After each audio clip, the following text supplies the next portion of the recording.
Well, I would say the case between Emefiele and the federal government is actually a very interesting one. Different things continue to uncover. Don't forget that his counterpart, who was also suspended, and talking about the EFCC chair, Bawa, was released. And investigations or whatever was discovered or was asked is yet not known to the public. Away from that, Osun State Governor Ademola Adeleke has debunked allegations of spending 400 million naira monthly on domestic running costs. Well, Bashiru had alleged that Adeleke was influenced by his family, particularly his elder sister Dupe Adeleke Sani, and raised concerns about increased state allocations without commensurate improvement in government service delivery. And in response, Governor Adeleke, through his spokesperson Olawale Rashid, described the allegation as blatant falsehood, defamatory, and lacking any iota of truth. Well, there is no smoke without fire. Well, Adeleke denied drawing 400 million naira monthly for domestic running costs from the government coffers, insisting it was a shameful concoction from Bashiru, who is still bitter about his electoral loss. The governor stressed that as a man of due process, he operates within the bounds of public finance regulations, also saying he forfeited a typical security vote to demonstrate his commitment to selfless service by the people of Osun State. A quick one away from that, I think, let me call that people holding government, responsible or for accountability. But this one looks like there is politics in it. Of course, he lost the elections and he should be monitoring closely what the governor is doing with the people's money. Away from that, the chieftain of the People's Democratic Party, PDP, Dele Momodu, today actually disclosed that the Minister of the Federal Capital Territory, FCT, Nyesom Wike, wants to be the king of two political parties. Momodu explained that the resource available to Wike is humongous and irresistible. While the veteran journalist was reacting to an online user who faulted PDP's silence over Wike, the ex-user said PDP should have taken a bold step against Wike. Wike, a member of the PDP, had worked against the party during the 2023 presidential election, don't forget. And of course, the former Rivers State governor and some members of PDP's G5 group worked for the victory of President Bola Tinubu on the February 25th election. Now, following his victory, Tinubu had appointed Wike as his Minister of FCT. Well, however, PDP has failed to take any step against Wike despite a public outcry from some Nigerians. Don't also forget that since the assumption of office of the current governor of Fubara, Simi, of course, it has been a tussle, of course, which they believe have come to an end by now. And that is because so many people feel that whatever Fubara does is being dictated by the former River State Governor, Nyesom Wike, even as he occupies a seat as the Minister of the FCT through the APC government.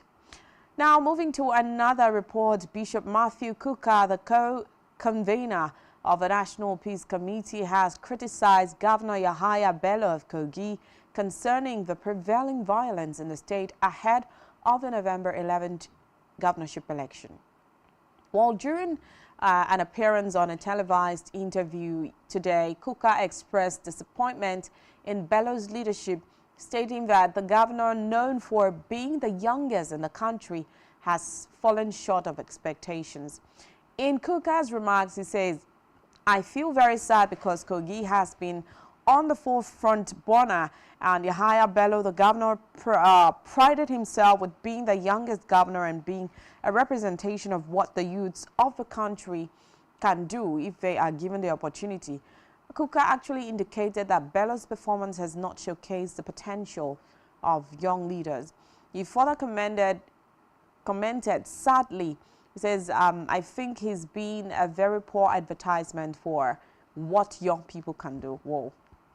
Well, Governor Yahaya Bello assumed the governorship of Kogi State in 2015 following the demise of Abubakar Audu, who had won the governorship election on the platform of the APC but passed away before being inaugurated. Bello secured a second term in November 2019. Now, the criticism against Governor Bello comes in the wake of the upcoming governorship election on November 11th, not just in Kogi, but also in Imo and Bayelsa State. Now, don't forget that during the week, Alex Kadiri, of course, one of the lawmakers I would say former lawmakers in Kogi State, had said that if the APC, a party in which he belongs, wins the election in Kogi State, it is going to be war. According to him, he says it's going to be disastrous, and he says criminals are currently in charge. He has accused the government of Yahaya Bello of bloodshed. He has accused them of bringing sadness to the people, of bringing destruction to the people, and he says they should call for an end of the APC, of course, government in Kogi State. And it raises concern if someone in the party, according to him, he has raised concerns over the years to the party leadership at the national level, but he was always ignored. Now, if this is true, and of course a concerned member of the party is voicing out, then of course the people of Kogi need to vote out the APC. Well, not my take though. Let's talk about election preparations. Now, of course, we are aware that elections are coming up just in a few days from now, on the 11th of November. In the wake of this, Inspector General of Police IGP Kayode Egbetokun has placed a restriction on vehicular movement as well as movement of canoe, ships and other means of transportation via waterways in Imo, Kogi and Bayelsa states. Well, Egbetokun said the decision was in line with measures to put in place to ensure free, fair and credible elections in the three states. He also barred some state security outfits like Ebubeagu and other Kosi outfits from carrying out operations during the exercise. Well, the IGP discloses at the ongoing press briefing at the force headquarters, and he explained that both marine and gunboats have been deployed in the Free State, considering the riverine terrain of the state. Speaking through the force spokesperson Olumiyua Adejobi, Egbetokun said that the three states have been fortified with different security equipment, including helicopters that will be for aerial patrol. Well, within the week, he had said that a total number of 220, of course, personals, armored cars, water cannons, and all what have you has been deployed. According to him, the states have been fortified. I love the word fortified. They are ready to begin. Still, of course, concerning the elections, the Independent National Electoral Commission, INEC, has published detailed information on 40 polling units where elections will not hold on Saturday. Well, INEC National Commissioner, Chairman, of course, Information and Voter Education Committee, Sam Olumekun, in a statement issued yesterday, explained that 2 polling units in Bayelsa and 38 in Imo were without registered voters. The National Commissioner added that 16 political parties are sponsoring candidates for the elections in Bayelsa State, while 18 parties are sponsoring candidates in both Imo and Kogi State. He also said that elections will be held in 10,470 polling units, excluding the 40 polling units without registered voters. He explained that each political party is expected to nominate polling agents for all the polling units, as well as 649 ward, 56 local government areas and 3 state collation centers. Olumekun noted that at the close of the deadline for uploading the list of agents to INEC dedicated portal by political parties, 704 agents were uploaded for Bayelsa State, while 65,274 for Imo State and 37,995 for Kogi State, making a total of 137,973 polling and collation agents for the 3 states. He also said the detailed breakdown shows that not all the parties nominated agents for the polling and collation centers across the state. While the National Commission also said some political parties have no polling units or collusion agents in some states, despite having candidates in the elections. And while it looks like preparations are still ongoing, well, the Labour has put their demands again on the fore, with so much focus on Imo State. Now, let's go find out why. A peace meeting organized by the Independent National Electoral Commission, INEC, before the Imo State governorship election on Saturday descended into chaos in Owerri, the state capital. The INEC National Commissioner representing Southeast, Kenneth Okegu, ordered journalists to turn off their cameras, according to report, and other devices, leading to traditional rulers and participants fleeing the session as the interactive dialogue broke down due to opposition from the Labour Party and the People's Democratic Party members. Additionally, report has it that the Nigeria Labour Congress and the Trade Union Congress directed workers in Imo State to initiate a strike against Governor Hope Uzodinma, who is seeking re-election. The strike set to begin, of course, on Wednesday could disrupt the election, as INEC may struggle to distribute and, of course, transport materials due to the planned shutdown of public facilities and the transportation system. The trouble started at the Owerri meeting when Okegu, representing the INEC chairman, directed journalists to actually switch off their equipment. This directive was challenged by the Labour Party's deputy governorship candidate, Tonio Owulu, and the opposition parties who insisted on media participation in the stakeholders meeting. Let's ask, was it necessary for that, or is it the right thing for the media to actually participate in such meeting? Of course, to report what's happening to the public. Well, the situation escalated with allegations of collusion and fake election results, leading to a heated confrontation between the APC and opposition members, traditional rulers, party leaders. The electoral commissioners fled the hall due to concerns about violence. Upon the return of normalcy, opposition parties demanded the removal of the state resident electoral commissioner, REC, Sylvia Agu, accusing her of favoring the APC. So the REC's retention by INEC and the ensuing confrontation led opposition party candidates to stage a walkout from the meeting. While the NLC and TUC instructed workers in Imo to shut down the airports, power supply, and other amenities until their demands are met. The unions warned that if their demands were not met by November 14th, they would direct all workers to down their tools nationwide. Of course, their demands include addressing outstanding salary arrears, allegations of ghost workers, violence and harassment of labor leaders, among others. INEC in response stated that the REC would not be withdrawn and would be supported by national commissioners on election day. So opposition parties argued that they had provided sufficient evidence to prove that Agu is compromised and called for her removal for fairness and equity. The pleas have increased preparations, of course, for the elections, and of course they have deployed deputy inspectors general of police and to oversee the polls in all the three states, with additional security measures in place to ensure a smooth election process. With this action, would this actually help? That's another big question. Well, still on the looming strike, the Nigerian Labour Congress has asserted that the upcoming November 11th governorship election in Imo State is not necessarily bound to proceed as scheduled. Uchenna Ekwe, who is the NLC head of international relations, made the declaration during a televised interview today. He emphasized that the Imo populace has been subjected to relentless violence, rendering the election ineffective. Also, he stated that Imo workers have lost faith in the election's ability to bring about any meaningful change.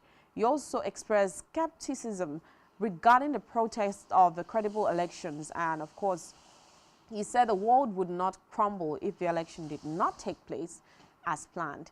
And in reaction to that, the former Bayelsa senator and the chief executive officer of the Silverbird Group, Ben Mura Bruce, has faulted the decision of the Nigeria Labour Congress to shut down the nation over the brutal treatment meted out to its president, Joe Ajaro. Now, don't forget that the NLC yesterday announced plans to shut down next week if the Imo State governor fails to meet its demands after the union's president Joe Ajaro was brutalized last week by thugs and men of the police force alleged to be sent by Governor Hope Uzodinma. Well, however, faulting the union's move, Bruce said that a national strike over a local issue was not what Nigeria actually needed.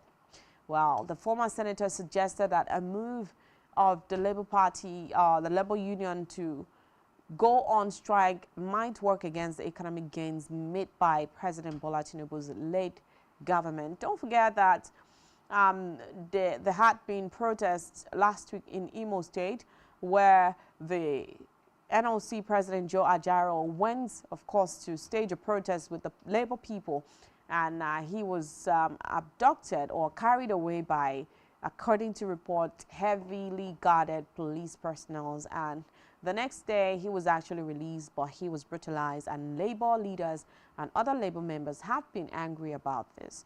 Well, today we'll look at majorly our preparedness concerning the elections that is around the corner, and there have been so much calls for a security check in Imo State, and of course so many calls for APC to actually step down in Kogi State. Those two states looks like where we majorly have concerns, so we'll focus on our preparedness as the forthcoming elections approaches. So do stay tuned. We'll go on a short break. When we come right back, our guests will be here and we'll discuss better. Just stay tuned. We're coming right back.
Allowed by grossly abused. Our governors have to share police powers with the president as stipulated by the Constitution. We do not have a federal government police force. We have the Nigerian police force, which shall be administered, organized, and supervised by the Nigerian police force. No, my lord, I want to say something. I want to say something here. Perhaps it might also enlarge the scope of people who should be invited here for examination. My lord, if we cannot find those who literally murdered Abiola, who are those people who could be said to be the beneficiaries of the death of Abiola? Rogers has linked you with some of the killings he did. He never did. He linked you with the attempted murder of Hebrew. He did not. My lord, the matters counsel is leading the evidence in our matters. Is this an adversary proceeding? It's not, my lord, but you can't be talking about cases which are in court. Is this an adversary proceeding? It's not, my lord. These cases are in court, my lord. I'm just reminding your lordship. My lord, sorry, my lord, I think I'll be in cross-examination. Legally Speaking, a program that deals with legal issues and questions we face as citizens of this amazing country, Nigeria. Legally Speaking. Join us every Friday from 5 p.m. to 6 p.m. for Legally Speaking.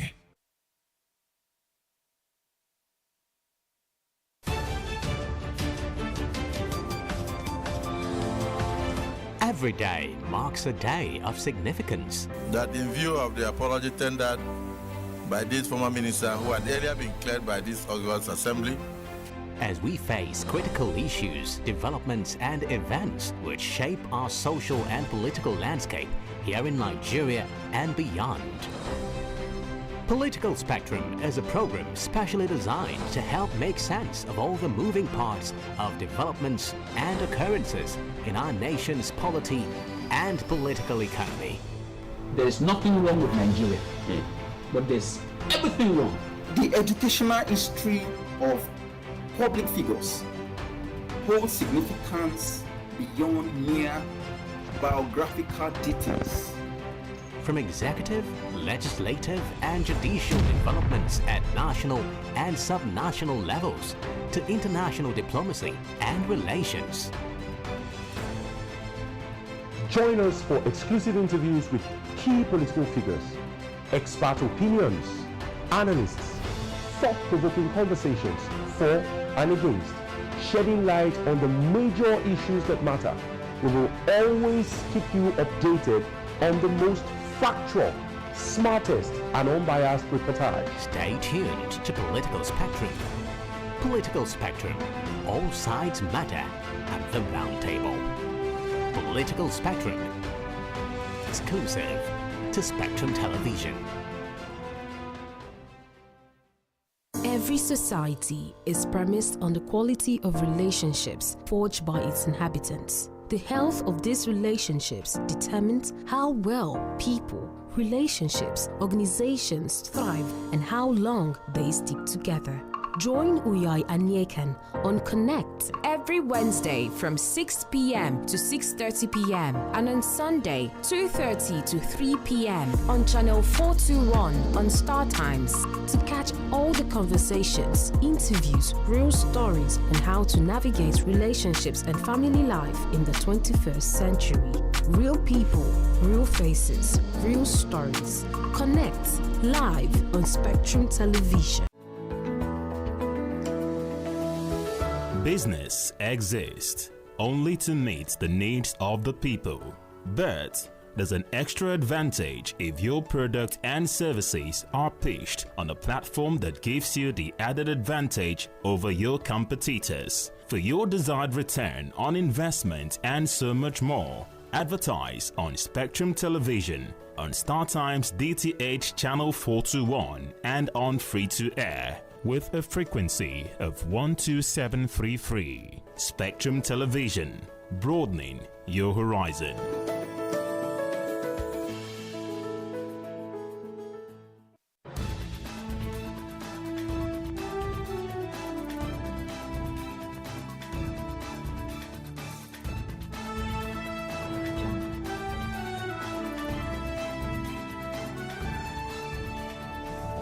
Spectrum TV, broadening your horizon.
All right, welcome back. It's been the program The Law of the People and Governance here on Spectrum Television. We went on a short break, a very quick one, and we are back to discuss the major issues on ground. And of course, such major issues I talked about is going to be preparedness for election, the forthcoming election in Imo, Kogi, and Bayelsa State. Of course, there have been calls for concerns in Imo State in terms of security. And of course, so many persons have already faulted the APC-led government of Yahaya Bello in Kogi State. What are your concerns in the forthcoming elections? Let's find out. Our guest is here in the house in the person of Barrister Martins Upe. Welcome. Thank you so very much, Rachel. It's been a while. Of course, your views is what I want to take. Good to be here. Okay, I don't need to ask you how you are. I already said that backstage. I mean, I don't know what to say. Are you a Nigerian? Are you still in Nigeria? Of course. We are in Nigeria. Okay. And we are still existing in Nigeria. That's beautiful. Yeah. All right, so a quick one. Let's get into the show proper. I mean, the elections are around the corner. Next week, we are going to have a new governor in Imo, Kogi, and Bayelsa State. It's either one of them will return as, you know, governor again, and the rest have a new governor. But what are your concerns majorly in the elections, considering the fact that away from this off-season election, when the elections proper happened during the February and the March polls, we had so many glitches, so many concerns, so many worry. In fact, sometimes I think we didn't have worry because of the promises we had, and then we had hope that everything was going to fall in place. But I think our hope was cut short a little. So what are your concerns or your worry over the forthcoming elections? Thank you so very much. Let me start it by saying I don't think Nigerians, especially Kogites, Imolites, and the Bayelsan, should expect something radically very different from what Nigerians experience. Let me pause a little. I'm sorry. In the just concluded election. Now, general elections. The fact that it's not happening in you know, lots of places, and there are over you know, a good number, 220 plus personnel deployed from, you know, the IGPs, Angle, water cannons, and what have you. So don't you think that a major focus is going to be on the state so nothing can happen? Okay. Now, let me say this. The infractions that happened during the 2023 general elections did not border on security. We did not have any security threats that could boycott or that could lead to a major issue of discourse in that general elections. The major thing that brought Nigeria's democracy on its knees was orchestrated by the electoral umpire. And I keep saying, and I will keep saying, that Professor Mahmoud Yakubu lacks credibility to conduct a free and fair election in this country. And I'm saying this, I owe nobody any apology for saying that the very revered professor lacks that credential to conduct a free and fair election. In fact, I had expected that after the entire shenanigans that brought international shame to this country, through what Mahmoud Yakubu conducted and called it election, he did a selection and called it election, that the first thing that should have happened is for Mahmoud Yakubu to kindly throw in the towel and resign and leave that office, so that another person would be given that position, another person will be tested in that position. Now, if after going to Chatham House, being on all the national television and radio station within Nigeria and outside Nigeria, promising Nigeria all that he did, and he could not deliver. Now, this is the same man who is conducting the off-season election in 3 states. What do you... Okay, let me give you this instance. If a football match is being played with the same referee, and there were a lot of complaints, and a return match is being played again with the same referee, do you think there will be anything special? Now, let me answer you, okay? No, I'm not done. No. I like to take that one first. You are talking about all eyes on the 3 states. You are talking about being just 3 states that there will be that. And he is the fact that we are conducting election in 3 his states. correction or from his mistakes. This is a man who is not ready to take corrections. This is a man who is not ready to learn. How do you know? Good. Can you recall what happened during the counting, collation of votes, presidential during the presidential election? Yes. The PDP agent, Senator Dino Melaye, stood up and wanted to raise a point of order. What happened at that very point? If Professor Mamo Yakubu is someone who wanted to correct his mistakes, you don't correct your mistakes by doing what you think is right. You listen to people. That's how you correct your mistakes, because it is not you that will probably figure out that you have done something wrong. It is people that will see that this thing that you have done is wrong, and they will draw your attention. So his attention was about to be drawn. He ignored, he stopped, and went on with the collation. So is it okay? After that, has he come out to apologize to Nigerians that he is sorry that he couldn't fulfill the promises he made to Nigeria? This is someone who is still going about telling Nigerians how credible elections will be in Imo, Bayelsa, and Kogi State. I am telling you, the kind of democracy we are witnessing in this era has never happened anywhere in the world. Even the less, or let me say the least democratic country in the history of humanity has never experienced the kind of democracy we are experiencing in this country. And I wonder where we are going to. I am telling you, after the election on 11/11, we will still come back here and I will tell you, and you see it. These things are not far-fetched. These are empirical issues that we are discussing. This is something that will happen on Saturday, and on Sunday you will see the cry that the people in those 3 states, the alarm that will be raised in those 3 states. You will see where elections have never been conducted, but you will see results being declared. You will see where election everything has been present for election to be cancelled. You will see results being collected and someone a winner being announced. What do you call that kind of process?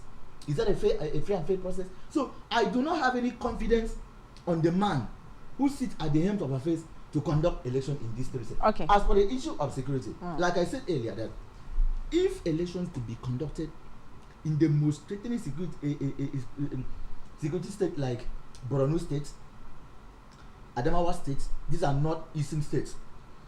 Even in the former president's state, Katsina, where bandits are seriously rampaging that state. So if election could be conducted in the northeastern state, where Boko Haram and ISWAP are doing their game, and we did not have any security report, what happened in other states? What happened in Rivers State? What happened in Lagos State? What happened even in Enugu State? So these are the things we should look at. I really commend the security architecture, because throughout that election, it wasn't an issue of security. It bordered on the credibility of the man who has been called upon by the government to do this work, and he failed to do it. So I do not think there's anything particular that will happen. Of course, people have lost confidence in the electoral process. So what is going to happen now? Okay, let me put it this way. Don't you think that the president, of course, this is a new administration, so I'd like to think that something different might happen away from, the one we had. Now, don't you think that in this case, since the president is already seated, okay, this is his administration, that to some extent he would monitor to see that it is a free, a fair, a credible to all election? Don't you think that the president's influence will come to play at this point? Elections, properly so called, has nothing to do with the president. Of course. The president has no business whatsoever with election, be it the national election or be it a state election like it's going to happen on 11/11. Where you are bringing in the president, which I will clearly distance myself from, is if there is a security issue. But as far as there's no security issue that will warrant the president coming in to influence any any process, the president has no business with this election. Because the president belongs to a political party, of course, you all know, the APC.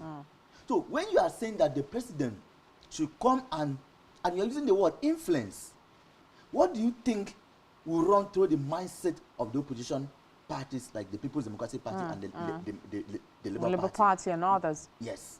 So the president should not, if he wants to maintain his integrity in fact, this is one way that the president should attract some love, should attract the presence of Nigerians to himself by showing that he's a true Democrat.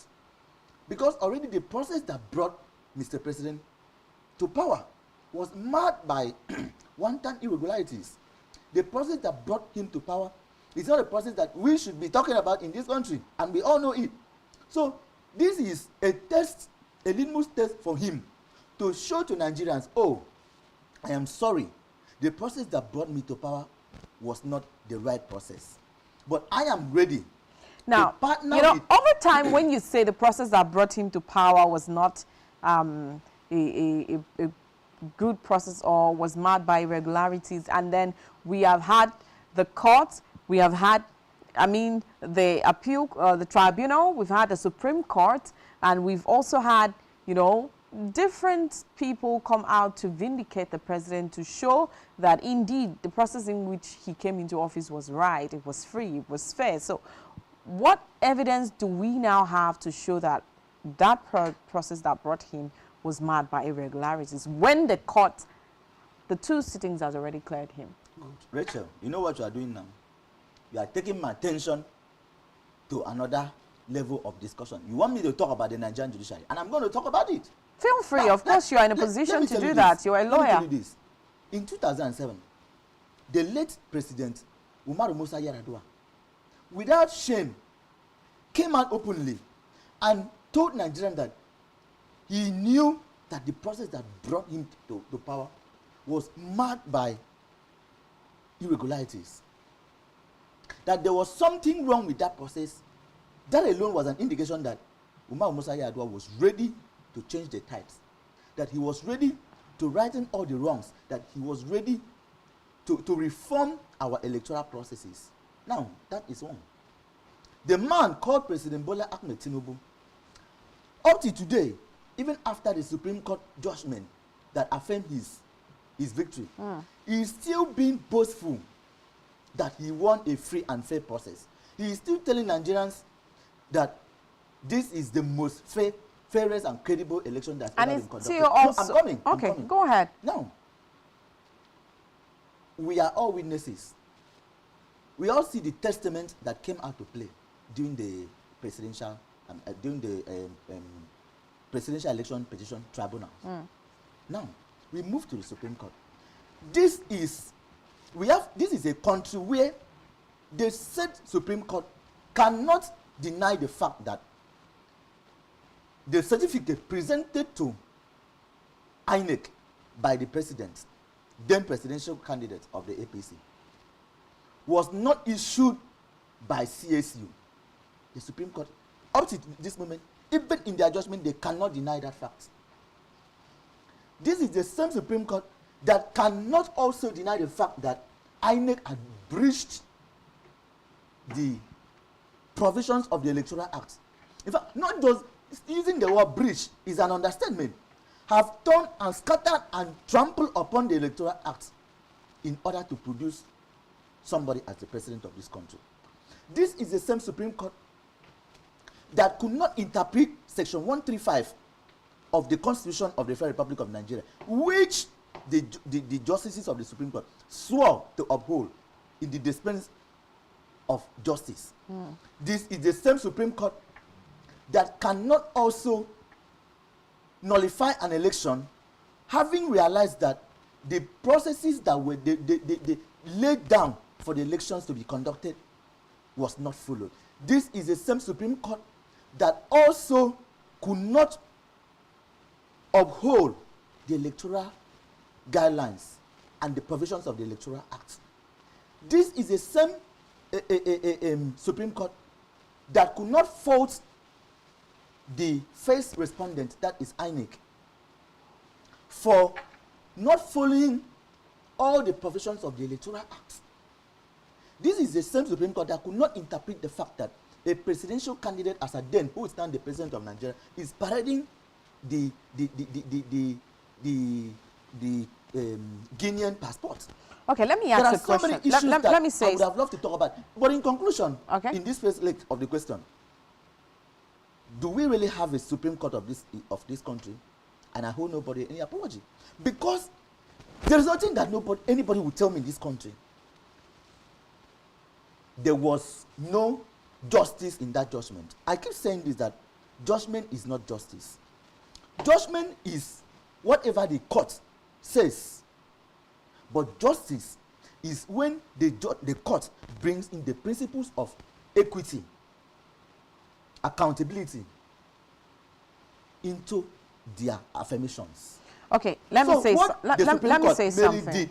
In that was just judgment. Would you say, Barrister, that this has to do with the fact that, of course, the retired CJ and Datijo had made some accusations and some revelations, and of even accusers, so the politicians, not just the politicians, accused themselves, the judiciary, of course, accused the Chief Justice of Nigeria of being saddled with the responsibility of, I think, being saddled with so much power that he even abuses, the powers that he has. Is it in line? Would you link this loss of confidence and faith in the judiciary, or this, I would say, shenanigans happening in the judicial system, to the so much power saddled on the head of the Apex Court? You see, before someone rise to the rank of a justice of the Supreme Court, he has passed through the ladder he has passed through the judicial ladder. And as you are passing through the judicial ladder in the bench, you also have colleagues of yours who are also rising in the ladder at the bar. Let me tell you this, Rachel. We have lawyers in this country. Lawyers who are very sound and very intelligent. Lawyers who can sit down and put all the indices in a particular matter together. When I said, what I mean by the indices, the facts, putting all the issues together, and they probably should know, all things being equal, the outcome of this matter. We have lawyers like that. But in a situation where these persons, in their legal calculation, put all the indices together, and all things being equal, but at the end of the day, the court will tell you something different. What do you expect? Until the government are ready to sanitize the judicial system. For now, the judicial system is very corrupt. Very, very corrupt. So you're in line with the thoughts of Datijo? I am not even in line with the thought of what the retired justice of the Supreme Court said. Because why do we have this kind of people in this country? When you are at the helms of affairs, when you are in a position to change the tides, when you are in a situation where you can make a name for yourself, you refuse to, until you bow out from that position where you no longer have the powers to do anything. You now come and tell Nigerians, this is what has been happening. What do you want Nigerians to do with that? Now that made me ask a question, but maybe I asked the wrong person because it wasn't a lawyer. Now let me ask you, do you think this may be due to maybe the oath sworn, that you can't say this, you can't say that when you are in, part of them, until maybe you dash out, that's when you could actually say that? No, there is no oath as far as the Constitution of the Federal Republic of Nigeria is concerned, that any officer, be it a legislative officer or a judicial officer or any public servant, is sworn to, that will make him not to uphold the same law in which that oath is contained in. All oaths, be it, for example, during the presidential inauguration, the office of the president, there's oath for the president. Even the ministers, the commissioners, they all, yes. Now, it is contained in the laws of the Federation of Nigeria. And you, what are you even swearing to?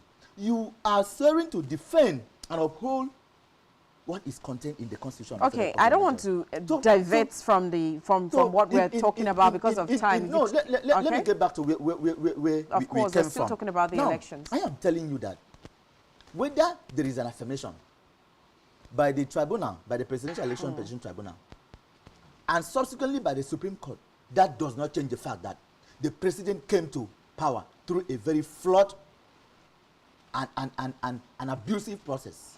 Okay, let me just switch a bit because of time. I want us to touch other things now. We are, of course, still concerning the elections. There are so much concerns, insecurity concerns in Imo State. And, of course, Kogi State, the likes of Alex Kadiri, a former lawmaker, and, of course, not just him, someone else has come out to fault the government of Yahaya Bello, saying that it has been marred with bloodshed, with pains and tribulations for the people of Kogi State. In fact, I think Bruce says he is a wrong example of, you know, the youth can do it better, or, I mean, give power to the youth. It's the wrong example. He hasn't done better. So Alex Kadiri, a former lawmaker of the APC, the same APC, says it will be calamity if APC still wins the election in Kogi State. It spells dooms for the people of Kogi State. So what are your concerns? And also, I want you to join it together with the NLC still in Imo State saying there may not be any election in Imo State. And if there is a shutdown that the elections does not hold, it doesn't mean that anything is wrong. It's not going to be a big news. And that is because they are currently accusing the government of Hope Uzodinma of actually abducting or arresting the NLC president, Joe Ajaro, who went for a protest there, and brutalizing him. So let's talk about those mixed things together in the next 2 minutes and wrap it up. All right. You see, what is happening in Kogi State today, the wanton violence, the bloodshed, the maiming, the killings, is a testament of the kind of political culture that we are building in this country. Things of that nature is not even far-fetched. Even during the general elections, it happened in some states. Sorry, let me chip in something. Now, I want to connect you to something. The former army chief, okay, Burutai Tokoye, had accused the political class of fueling insecurity in Nigeria. Exactly. Now, I also want to fault the former Chief of Army Staff, Tuku Burutai, in his statement, because it is the same thing that the retired Justice of the Supreme Court did. That is the same thing he did. Tuku Burutai had the powers. As the Chief of Army Staff, you are in control of all the landed military in this country. He had all the powers within his jurisdiction to effect a change. Change starts with one person. If God has placed you in that position of power, you have what it takes to tell Mr. President or whoever that is trying to use your powers, to usurp your powers in the wrong way, to tell him, no, things shouldn't be done this way. You see what is happening in America? You know, in America, they build stronger institutions than people. But here in Africa, here in Nigeria, people are actually stronger than institutions. So allegiance here is paid to people, not to institutions. While in the Western world, allegiance is paid to institutions. So if, for example, President Joe Biden decides to use American military for the wrong purpose today, you will see that the American military will oppose President Joe Biden. They will tell him our loyalty and our allegiance is to America and not to an individual. Why do we have people who now decide to speak up when things, after they might have left the office, and they sure know that they do not have any way of coming back to that office to righting the wrong that they have collaborated in doing? These are people who have collaborated with past leaders in committing crimes in this country. That same Tuku Burutai was the same human being who have been sending, yes, young boys in this country. When you are alleged, okay, I want you to. This is the same person who superintended over the Nigerian army, a sector of the Nigerian military, and you can't mention the thousands of numbers of Nigerian youth who have been killed in the northeast by the extremist terrorists. What did he do? This is the same Ministry of Defense which funds the Nigerian military with so much billions of Nigeria allocated on yearly budget, and we have not seen any result because of corruption. These are the same people who are buying houses outside Nigeria, driving a costly and extravagant utility go back cars. to the now, NLC strike and they will and come the and tell Nigerians insecurity, these are the things that would have been done when you were in that office. What happened to all the monies voted into the military? So going back to Kogi, like I said, these are the kind of political institution, political culture that we are structuring in this country. And if until Nigerians realizes, I listened to what the vice presidential candidate of the Labour Party, Babadati Ahmed, said a fortnight ago. He said that until Nigerians are ready, as for the political class are not ready to change or reform the system, to restructure the system, until Nigerians are ready to take their destiny in their hand. And that is not a call for war. That is not a call for Nigerians to take to arms. But it is a wake-up call that Nigerians should wake up and realize that if we continue to depend on the laws that have been made to us, the laws that have been made to us is a stringent law that cannot allow even the government to change. And they know very well with the laws that we have in place, Nigeria cannot go any Thank you so further. much, Barrister. I mean, I'm looking at time and we could talk the whole day. Thank you so much for coming on the show. We'll have a whole lot to discuss, so maybe next time. Thank you. All right, back to the people. It's been the program, The Law of the People and Governance, here on Spectrum Television. And this is where we close the curtains for today on the program. Catch you again tomorrow. But don't forget to follow us on social media and subscribe to our YouTube channel, all of which you can find on our website, SpectrumTVLive.ng. My name is Rachel David White. Good evening.